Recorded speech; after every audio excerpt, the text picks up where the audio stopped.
Hello， 大家好，我是秦林。上期说到，黑死木回忆起了与弟弟元一的过往，最终随着那根断裂的木离子，结束了他这漫长的一生。而这一战所付出的代价也是惨痛的，吴一郎和玄冥壮烈牺牲。但战斗还在继续，无惨的藏身处也终于浮出了水面。接下来故事又将会是如何发展呢？那么废话不多说，进入我们的解说时刻。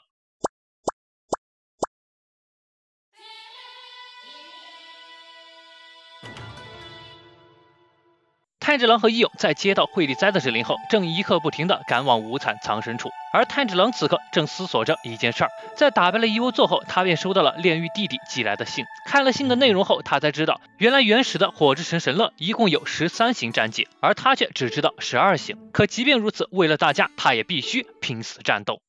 通过乌鸦，惠利哉一边将整个无限城的情况尽收眼里，但他知道时间上恐怕已经来不及了。朱氏小姐就要撑不住了，而无惨很快就会复活，眼下正是危急万分的时刻。而这时身后的妹妹却告知，第一批队员已经赶到现场了，第二批队员也紧随其后。惠利哉一愣，紧接着慌张地喊道：“别让普通队员去无惨那里，叫他们在猪赶到之前先原地待命。”而此刻，无限城深处，鬼杀队剑士已经将包裹无惨的巨型肉球团团围住，而奈何肉球悬在半空中，众人一时间也没办法。而这时，惠利哉的命令终于传达了过来，可已经晚了。鬼王无惨破茧而出，只见他的四肢布满了黑纹，并长着一张张恐怖的怪嘴。这时候，周围的剑士才纷纷回过神来，甚至惠利哉都没来得及看清现场，还在命令乌鸦传令让所有人后退，不然就会沦为无惨恢复体力的食物。他们已经死光了，在活了上千年之后，连进食的闲情雅致都逐渐退化了。但在腹中空虚的时候用餐，果然还是十分美味。千里迢迢把食物送到我面前，你还是值得褒奖的，产物夫。虽然嘴上这么说着，但无惨还是清楚，不管正在指挥这次行动的是谁，此人都很优秀，毕竟令他失去了几乎所有部下。而此刻，惠利哉心急如焚，嘶喊着让第二批队员全部后撤，不能再让无惨恢复体力了。怎么样，朱氏？你那个所谓能让鬼变成人类的药物，到头来还是没能奈何我呀！迄今为止，已经有好几百人对我说过一模一样的话，但是从未变成过现实。那好吧，那你就去死吧，去找那些你亲手杀死的亲人吧。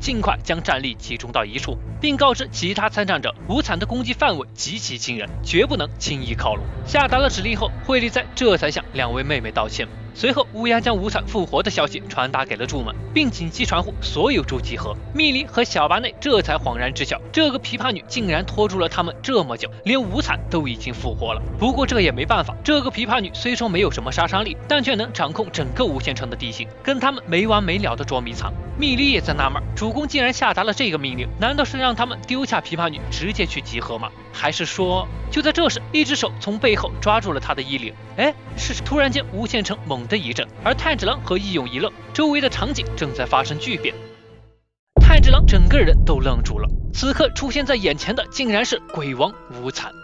他的呼吸和心跳越来越快，心底里的仇恨之火瞬间点燃。还有祢豆子、炼狱大哥、真姐姐、吴一郎和玄冥，这一切都是因为眼前这个怪物。这一次无论如何都要消灭他。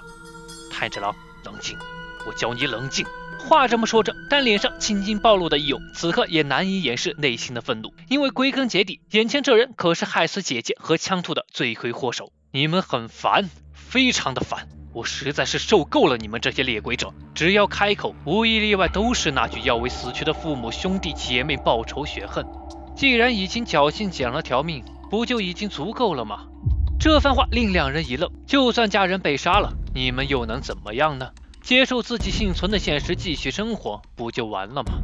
你究竟在胡说什么？只要把被我杀死当成不幸遭到天灾，不就好了？根本没必要把死亡想得太过复杂。就像暴雨、地震、火山喷发，无论害死了多少人，都没有人试图向他们复仇。毕竟人死不能复生，与其纠结于过去不放，何不找份工作安稳地活下去呢？毕竟绝大多数人类都会这么做，为什么你们就是不可呢？原因只有一个，那就是你们全都不正常。我已经受够了不正常的人类，今晚就让我亲手结束这一切吧。听了这一番话，太子郎终于明白了，无惨，你是一个不该存在于这世上的生物。不管是这冷血的感情，还是心底里翻滚的深恶痛绝，都让炭治郎无法接受。但他清楚的知道，即便砍掉了他的脑袋，也无法杀死他，只有太阳光才行。所以接下来他们只能按照主公的命令，先设法和大家会合，再想办法拖延到太阳升起的那一刻。那么直到找出有利于击杀无惨的情报传达给大家之前，我还不能死。真正的战斗才刚刚开始呢。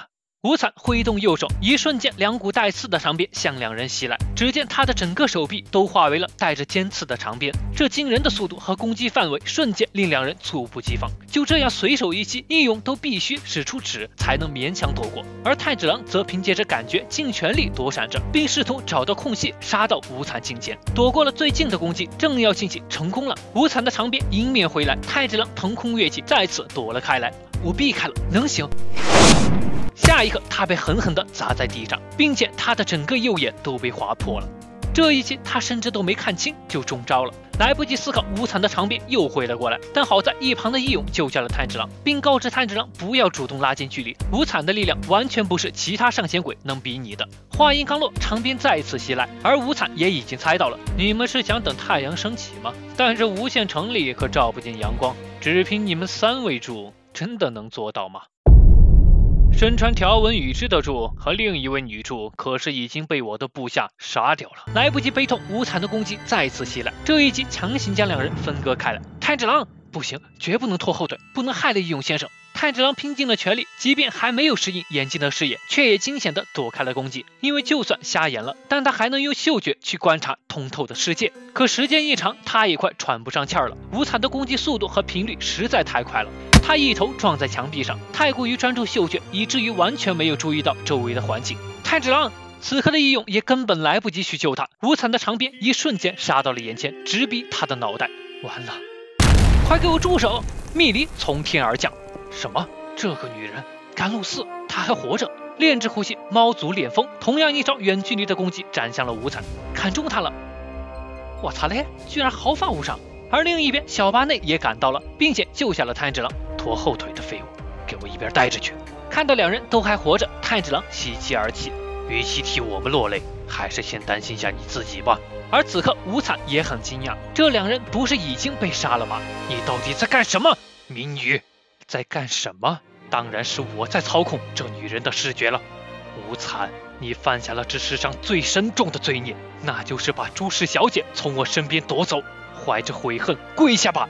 忽然间，无限城发生了剧烈的震动，我这就把你丢到地面去！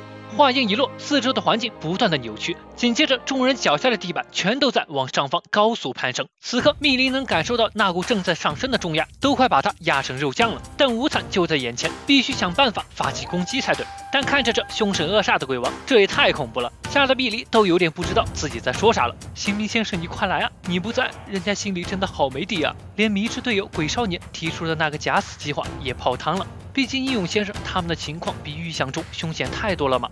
对不起，原来在那个时候是御史郎找到了他。虽然我是鬼，但我却是站在你们这边的。如果你不是白痴，就赶紧想清楚跟我合作。好。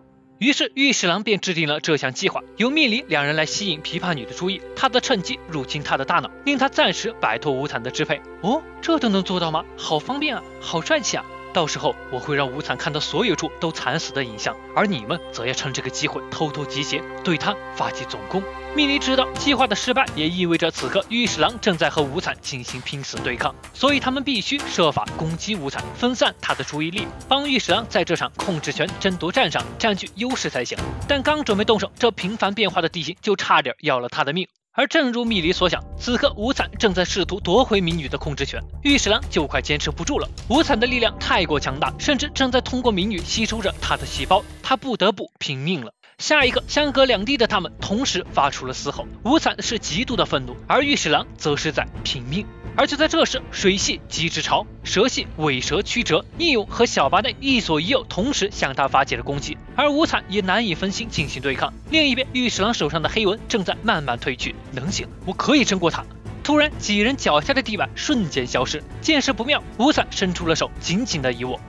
知道已经夺不回来了，他索性直接杀掉了民女，而这样下去，无限城就将崩塌。御史郎知道此刻必须趁细胞完全坏死前，用最后一点时间将无惨和幸存的队员们都送出去才行。回到另一边，四周的墙壁开始了疯狂的扭曲，看着他们的身影，炭治郎很难受，他们一定很不甘心吧。